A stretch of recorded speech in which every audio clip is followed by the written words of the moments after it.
Okay, what we're going to do is we're going to tie an emerald shiner. This pattern was developed, well, it's a Clouser pattern, so we know who it was developed by.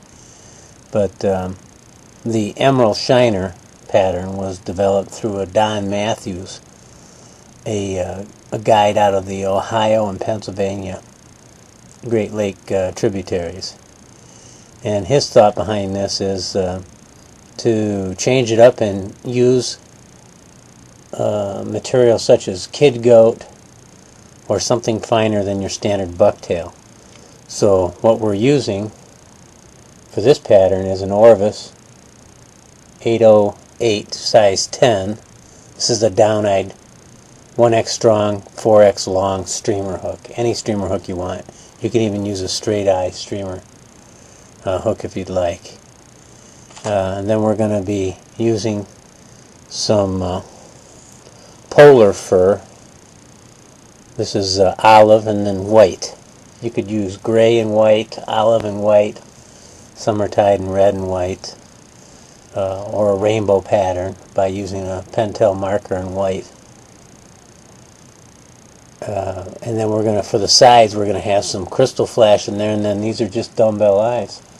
Let's go ahead and get this started. Okay, so all I did was put my thread on, and we're about 1/3 of the way back on the shank. And I'm using some Orvis 1/8 black dumbbell eyes. All you have to do is just slide the eye to this thread, get several turns, near side to far side, and then just exit over. That'll straighten that eye right out.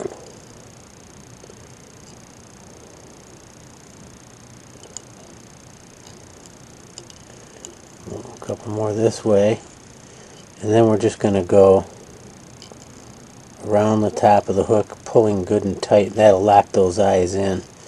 And then all I'm going to do is apply some Zap-A-Gap.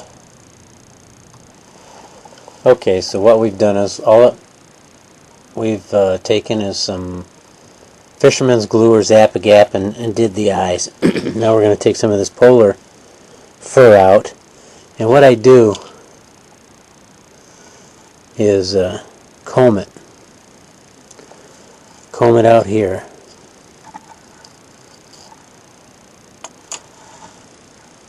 so that we get some nice even tips. And then we cut this out, and once we've cut this out,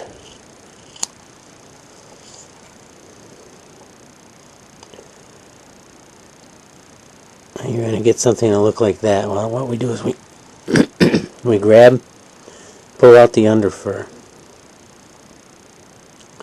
get rid of some of the long ones, and that's about how we want it. I'm going to set that right on top. This should go back to about 1.5 times the length, someplace right in there. Hold this, give it a nip,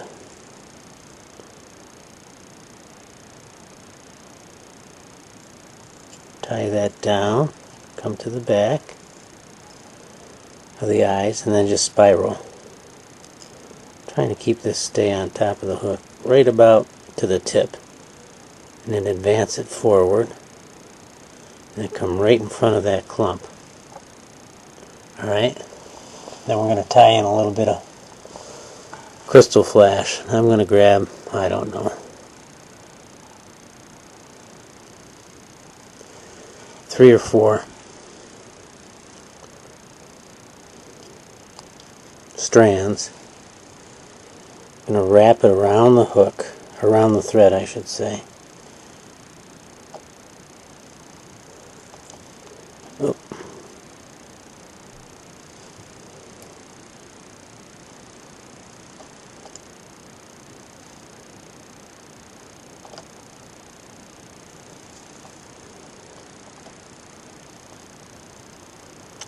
I'm going to lay that in there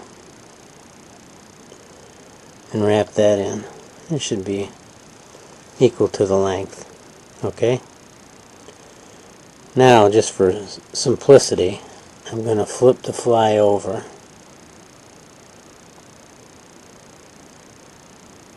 and then we'll tie in the olive. Okay, I've done the same thing with the olive. Comb out the craft fur, cut it off, and that's about what we're going to use. Make that equal to the length of the white. Set this in here. Trim that off. Well, let's get that a little better.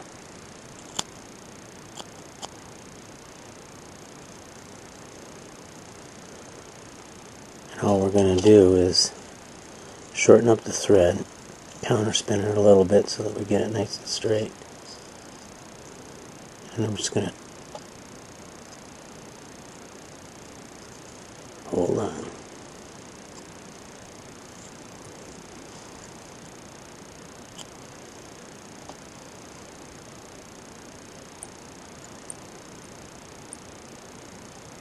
Going to touch it right to the hook shank. There we go. Tie into that. Now we're just going to form a nice head.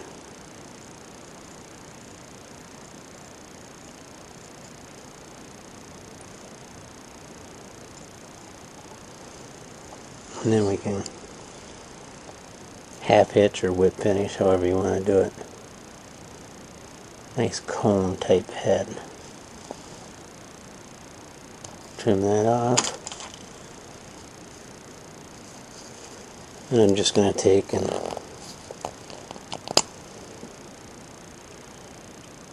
color up that white thread a little bit.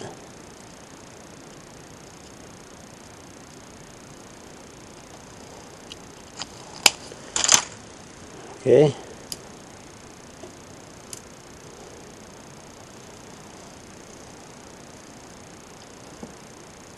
And we'll leave it upside down, remember that.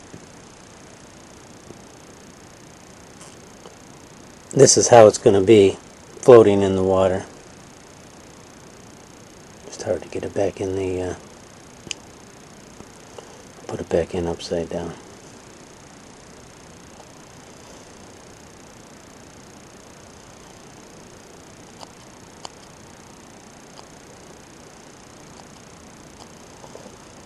And the thought behind that, as I was saying, is that it's a much finer material and it imparts a lot better action in the water. It can be dead drifted, it can be stripped. A very effective pattern, as most of you know, anyone who's ever fished clousers. Certainly great on smallmouth. This will work great in a lake too, just by stripping the streamer. And it's one I keep for my steelhead fishing. Fantastic. The fresh run steelhead really like these minnow patterns. So give it a try and we'll see you on the river.